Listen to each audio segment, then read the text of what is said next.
As you all know, recently Victoria Park has been bombarded with multiple unintentional fire alarms. Although this is not an act of violence in the school per se, it has surely been an eye-opener for the safety of Victoria Park. Take for example this fire alarm. An intruder can easily make their way through these doors, pull the fire alarm, and make his way or her way out to the exit without ever being noticed. This clearly means that the cameras and the safety precautions in this school are clearly ineffective. As you can see around me, there are no visible cameras around. Although what you just experienced is not an act of violence per se, it demonstrates the ineffectivity of the safety precautions at this peak. For example, imagine if instead of pulling the fire alarm, the person you saw in the video had a gun of some sort. This shows how easily he could have used that weapon and made his way to the exit without ever being noticed. I have two students here who attend Victoria Park CI, and I'm going to ask them a few questions. So guys, the first question is, would you feel safer having a police officer assigned to our school? Yes, I would, because then I feel protected. Because people totally. Well, actually, no, I wouldn't, because technically I feel safe around the school anyways. Like when I'm walking around, no one's gonna like come and like jump me. Okay, I beg to differ because, well, our school doesn't feel that like scary or anything.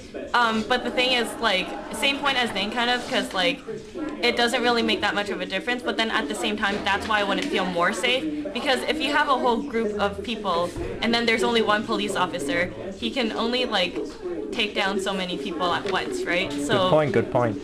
thank you. I'm here with Samara C. Prasad, a grade 11 IB student. And so Samara, having just experienced a lockdown about 2 hours ago, do you find Victoria Park a safe environment for the students? Well, I don't know, okay, because we just had a lockdown. It didn't really feel like a lockdown. Like, the reality of lockdowns isn't there anymore, because just being here for 3 years, I've experienced quite a couple.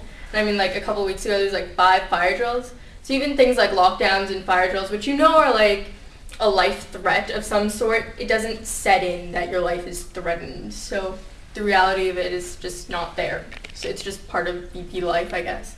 So I'm sure you know about the infamous cases of Virginia Tech massacre and the Jordan Manners case that happened in Toronto in the C.W. Jeffries Collegiate Institute. Are you afraid that something like that would happen in Victoria Park? I've never actually considered that before.